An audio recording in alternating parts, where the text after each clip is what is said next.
नमस्कार दोस्तों, मैं हूं आद्या और स्वागत है आप सभी का सिविल्स डेली के यूट्यूब चैनल पर। दोस्तों, आज जो हम जिस मुद्दे पर बात करने जा रहे हैं वो है रिलेटेड टू जुडिशियरी। और मुद्दा है, जो असल मुद्दा है वो ये कि जजेस अपॉइंटेड बाय जजेस या जजेस अपॉइंट जजेस। क्या कहना है इस पूरे मुद्दे पर चीफ जस्टिस ऑफ इंडिया का, और किस प्रकार से जो हमारे हाई कोर्ट के सुप्रीम कोर्ट के जो जजेस हैं उनकी अपॉइंटमेंट का प्रोसेस क्या होता है, ये हम आज देखेंगे। तो जो मैं आपको मोटे मोटे तौर पर बता दूं, द हिंदू से ये उठाई गई है हेडलाइन और काफी इंपॉर्टेंट है क्योंकि जुडिशरी से हर साल हमें अच्छे खासे क्वेश्चंस देखने को मिलते हैं। ठीक है, तो क्या क्या पॉइंट्स है जो हम कवर अप करेंगे, वो है हमारा सबसे पहला मुद्दा तो ये कि चीफ जस्टिस ऑफ इंडिया का क्या कहना है। दूसरी चीज यहां पर आती है इंपॉर्टेंस ऑफ 3 जजेस केस या द जजेस केस जिसे हम कहते हैं। ठीक है, देन कोलेजियम सिस्टम क्या होता है, प्रोसीजर क्या फॉलो करता है जो कोलेजियम सिस्टम है वो जजेस अपॉइंटमेंट का, और क्या कोलेजियम सिस्टम जो है वो ट्रांसफर्स भी रिकमेंड कर सकता है इन जजेस की। And after that at last we will be covering what are the loopholes of the collegium system, what are the we can say कि disadvantages of collegium system। ठीक है, क्योंकि काफी इंपॉर्टेंट टॉपिक है, कई इसमें एरियाज ऐसे बनते हैं जहां से हमें क्वेश्चन मिल सकते हैं। तो चलिए शुरू करते हैं इस खबर को डील करना, देखते हैं क्या है। तो देखिए, सीजीआई ने हमारी कहा है कि भाई ये नोशन, ये आइडिया कि जजेस जो हैं वो दूसरे जजेस को अपॉइंट करते हैं, ये मुख्य रूप से गलत है। ठीक है, ये इंप्रेशन ही रॉन्ग है। ठीक है, क्योंकि आखिरकार वो सेंट्रल गवर्नमेंट है, पूरा खेल जो है वो सेंट्रल गवर्नमेंट का है, जो ये डिसाइड करती है कि फाइनली कौन सा जज अपॉइंट होगा in the name of president of India. ठीक है, the head of our state. आपको पता होगा कि क्वेश्चन कई बार आ भी चुका है प्रीलिम्स में कि हु अपॉइंट्स द जज ऑफ सुप्रीम कोर्ट या हाई कोर्ट। ठीक है, तो वहां पर हमेशा प्रेसिडेंट का नाम सामने आता है, बट एक्चुअली में president is the nominal head and president के बिहाफ पर जो लोग डिसीजन लेते हैं वो है हमारी सेंट्रल गवर्नमेंट, और यही कहना है हमारे चीफ जस्टिस का। ठीक है, और ये किस मुद्दे पर बात हो रही थी, तो यहां पर देखिए एक कंपैरिजन किया जा रहा था, एक कन्वर्जेशन हो रही थी with the US supreme court जज। जो एनवी रमन्ना साहब है उनकी कॉन्वर्जेशन थी with the US supreme court जजेस। तो वहां पर ये मुद्दा निकल के आया।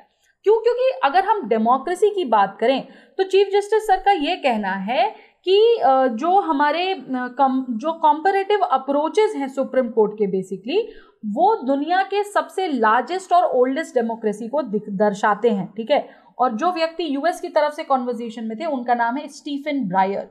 ठीक है, याद रखिएगा, इनसे डिस्कशन हो रहा था। तो चीफ जस्टिस ने यही कहा सबसे पहली बात कि ये नोशन गलत है, ये इंप्रेशन गलत है कि जज जो है वो दूसरे जज को अपॉइंट करता है। और दूसरी चीज, जो अपॉइंटमेंट है बेसिकली वो की जाती है through a lengthy consultative process known as collegium system. तो किसके तहत जजेस अपॉइंट होते हैं? कोलेजियम सिस्टम के।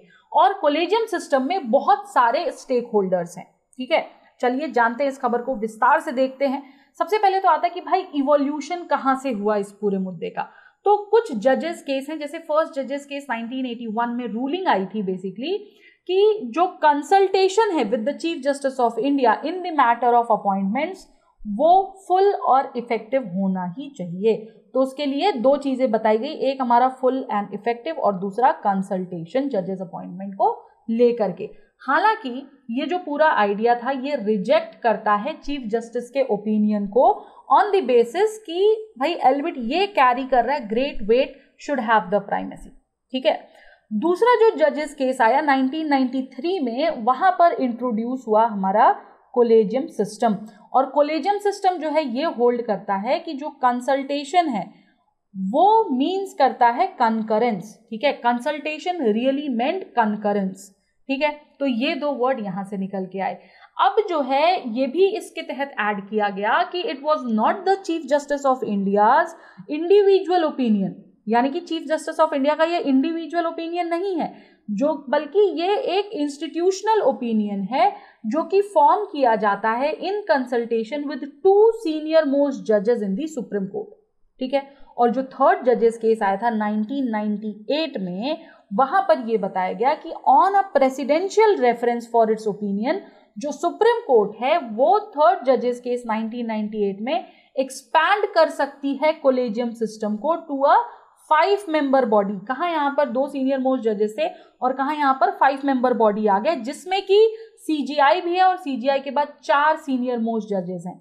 यानी कि 1993 में जहाँ 3 जजेस थे वहां पर 1998 में 5 जजेस को इंपॉर्टेंस दी गई।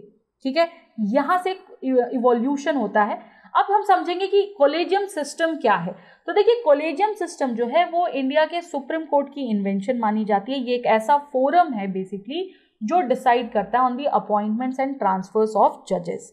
ठीक है, और इसका इवोल्यूशन या इसका बर्थ कहाँ से हुआ है, तो इसका बर्थ हुआ है फ्रॉम द 3 जजेस केस, जो कि प्राइमेसी देते हैं चीफ जस्टिस की कॉल को on the appointment and transverse. ठीक है, यहाँ पर CGI के अलावा 4 और जजेस होते हैं और जुडिशरी जो है उनका एक ग्रेटर से हो जाता है इसके तहत on the in comparison to the executive. ठीक है, और प्रेसिडेंट का काम सिर्फ अप्रूवल का होता है, that's it.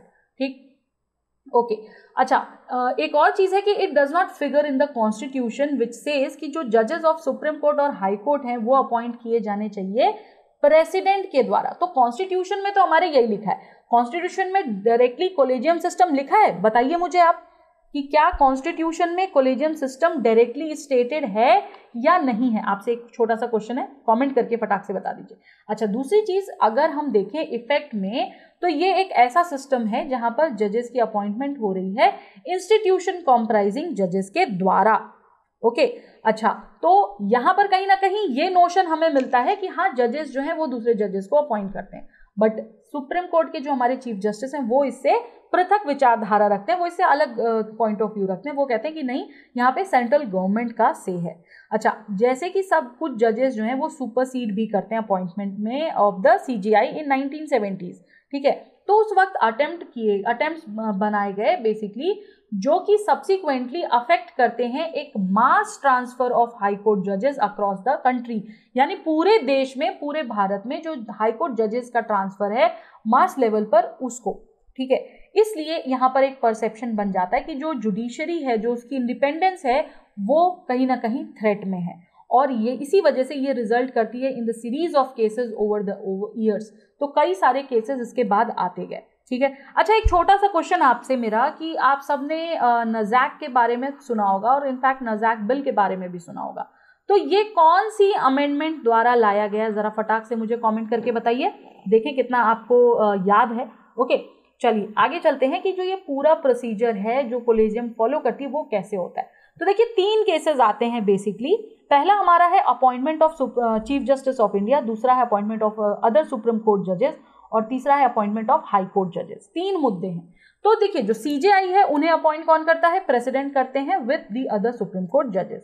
As far as हम CGI की बात करते हैं, जो आउट गोइंग CGI होते हैं, ठीक है, जो मतलब कि निकल रहे होते हैं, अपनी पोजीशन से रिटायर कर रहे होते हैं या छोड़ रहे होते हैं अपनी पोजीशन को, वो रिकमेंड कर जाते हैं अपने सक्सेसर को, और उन सक्सेसर को जो है जिसका भी वो नाम बता के जाते हैं, उनको स्ट्रिक्टली सीनियरिटी बेसिस पर जो है उनका देखा जाता है, उनकी प्रैक्टिस को देखा जाता है कि वो कितने सुपरसेशन कंट्रोवर्सी का मतलब जो है 1970 से जो चलती आ रही है उसके तहत उनकी सीनियरिटी कितनी है। ठीक है, और उसके बाद जो हमारे यूनियन लॉ मिनिस्टर होते हैं वो फॉरवर्ड फिर इस पूरे मुद्दे को प्रधानमंत्री जी तक ले जाते हैं वाया रिकमेंडेशन, और फिर प्रधानमंत्री जो है इस पूरे मुद्दे को प्रेसिडेंट तक लाते हैं और प्रेसिडेंट अपना अप्रूवल देते हैं। तो इन केस यहाँ पर बात किसके हाथ में आई, यूनियन लॉ मिनिस्टर के, क्योंकि अगर यूनियन लॉ मिनिस्टर चाहे तो वो यहाँ पर फेरबदल भी कर सकता है। अच्छा, दूसरा मुद्दा है हमारा अदर सुप्रीम कोर्ट जजेस का। तो यहाँ पर क्या होता है, जो दूसरे जजेस हैं टॉप कोर्ट्स के, ठीक है, उनके लिए प्रपोजल इनिशिएट करता है कौन, chief justice of India. Chief justice of India यहाँ पर जो अदर 4 कॉलेजियम मेंबर्स हैं उनसे बातचीत करते हैं, और जो सबसे सीनियर मोस्ट जजेस होते हैं दूसरे कोर्ट्स के, दूसरे हाई कोर्ट्स के, उनको रिकमेंड करते हैं। ठीक है, और जो कंसल्टीज होते हैं उन्हें रिकॉर्ड करना होता है अपना ओपिनियन इन राइटिंग यहाँ पर।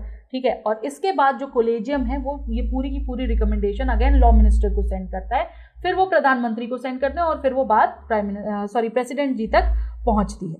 ठीक है, ये था हमारा सुप्रीम कोर्ट और CGI का। अब आते हैं हम हाई कोर्ट के मुद्दे पर।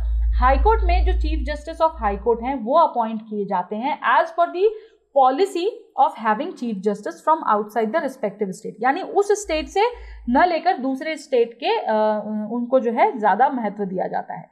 यहाँ पर भी कोलेजियम कॉल लेती है, ठीक है, ऑन दी एलिवेशन। अब जो हाई कोर्ट जजेस हैं वो रिकमेंड किए जाते हैं कोलेजियम के द्वारा, जिसमें चीफ जस्टिस ऑफ इंडिया भी हैं और 2 सीनियर मोस्ट जजेस भी होंगे, ठीक है। जो ये पूरा प्रपोजल है ये इनिशिएट कौन करता है? Chief justice of high court, not of India. याद रखिएगा, यहाँ पर ये फेरबदल कर देगा आपको स्टेटमेंट में और आप गलत कर देंगे एग्जाम में, तो ये नहीं करना है हमें, ओके, ठीक है। इसके बाद जो रिकमेंडेशन है वो अगेन सेंड की जाती है चीफ मिनिस्टर को, चीफ मिनिस्टर गवर्नर को एडवाइस करते हैं और फिर वो पूरा प्रपोजल अगेन लॉ मिनिस्टर, फिर then prime minister and then president तक आता है। 2 इंपॉर्टेंट आर्टिकल हैं, एक है हमारा आर्टिकल 124 क्लॉज 2 और एक है 217 बेसिकली। ये दोनों बात करते हैं। देखिए 124(2) बोलता है कि भाई जो इंडियन कॉन्स्टिट्यूशन है वो प्रोवाइड करता है जजेस of the supreme court are appointed by the president after consultation with such a number of जजेस ऑफ द सुप्रीम कोर्ट, ठीक है। अच्छा, इसके बाद जो हमारा आर्टिकल 217 है बेसिकली इंडियन कॉन्स्टिट्यूशन का, वो ये बताता है कि जो जजेस हैं हाई कोर्ट के, they shall be appointed by the president consultation with the chief justice of India. तो हाई कोर्ट और सुप्रीम कोर्ट कौन से आर्टिकल्स में स्टेटेड है ये मैंने आपको बता दिया, भूलिएगा मत, इसको याद रखिएगा, ठीक है। अब मुद्दा आता है कि क्या कोलेजियम के पास ये भी ताकत है कि वो ट्रांसफर्स भी रिकमेंड कर सकता है? जी हाँ, बिल्कुल, कोलेजियम जो है वो ट्रांसफर्स के लिए भी रिकमेंडेशन दे सकता है चीफ जस्टिस और दूसरे जजेस की। आर्टिकल 222 यानी 222 जो है कॉन्स्टिट्यूशन का, वो प्रोवाइड करता है for the transfer of a जज from one high court to another, ठीक है। और जो हमारे चीफ जस्टिस हैं वो ट्रांसफर किए जाते हैं एज अ रिप्लेसमेंट भी जो है साइमल्टेनियसली उसी टाइम पे की जानी चाहिए for the high court concern, ठीक है। इन मैटर्स ऑफ ट्रांसफर जो ओपिनियन है सीजीआई का वो डिटर्मिनेटिव होता है और जो कंसेंट है जज का वो उसकी जरूरत नहीं होती, that is not required. However जो हमारे सीजीआई है he should take into account views of chief justice of high court, ठीक है। और जितने भी ट्रांसफर्स हैं वो पब्लिक इंटरेस्ट में किए जाते हैं, that is for the betterment of administration of justice को ध्यान में रखते हुए। अब मुद्दा आता है कि भाई लूप होल्स क्या क्या हैं यहाँ पर। तो अगर हम कोलेजियम सिस्टम के लूप होल की बात करें तो सबसे पहले तो भाई यहाँ पर लैक ऑफ ट्रांसपेरेंसी है। दूसरी चीज जो जजेस अपॉइंटिंग जज वाली जो बात आई है वो है कि भाई कहीं ना कहीं अपर से जुडिशरी का है। और तीसरी चीज है क्राइटेरिया। तो देखिए लैक ऑफ ट्रांसपेरेंसी की जब हम बात करते हैं तो ओपेकनेस कम हो जाती है, ट्रांसपेरेंसी यहाँ पर कम है क्योंकि नेपोटिज्म के चांसेस हो सकते हैं। भाई जिसको आप रिकमेंड करेंगे वही जाएगा। जजेस अपॉइंटिंग जज की बात आएगी तो देखिए अटेम्प्ट किया गया था कि भाई रिप्लेस कर दिया जाए इसे विथ नजैक कमीशन, ठीक है। और नजैक कमीशन जो है वो स्ट्रक डाउन कर दी गई थी in the court in 2015 on the ground that it posed a threat to the independence of judiciary. हालांकि फिर नजैक बिल जो है पास हो गया था। अच्छा, क्राइटेरिया की बात करें तो कुछ लोगों का ये मानना है कि फुल डिस्क्लोजर ऑफ रीजन्स जो हैं उसमें वो बिलीव नहीं करते हैं फॉर ट्रांसफर्स, और इसकी वजह से जो लॉयर्स हैं उन्हें डेस्टिनेशन मिल जाता है कोर्ट चेरी का ऑफ दी ट्रांसफर्ड जजेस, ठीक है। तो यहाँ पर एक बहुत ही इंपॉर्टेंट मुद्दा निकल के आता है, that is difference between collegium system as well as NJAC. आपको मुझे ये बताना है लिखकर कि क्या डिफरेंस है इन दोनों में, ठीक है, और कौन सी उसकी जो है काफ़ी ज़्यादा महत्व है। Means whether collegium system is good या फिर नजैक के थ्रू जाना चाहिए, और कोलेजियम सिस्टम के बेनिफिट्स क्या हैं। मैंने आपको लूप होल्स बताए हैं, आपको मुझे बेनिफिट्स बताना है, तो फटाफट से ज़रा सा इसे लिख करके जो है मुझे बता दीजिए। उसमें या तो आप कम्युनिटी स्पेस में अपना आंसर प्लेस कर सकते हैं या फिर आप चाहें तो हमें कमेंट सेक्शन में भी अपना आंसर भेज सकते हैं, बट हाँ भेजिए ज़रूर, ठीक है। तो दोस्तों ये था हमारा आज का पूरा आर्टिकल जजेस अपॉइंट जजेस का, कि क्या वाकई जजेस को जज अपॉइंट करते हैं या फिर सेंट्रल गवर्नमेंट।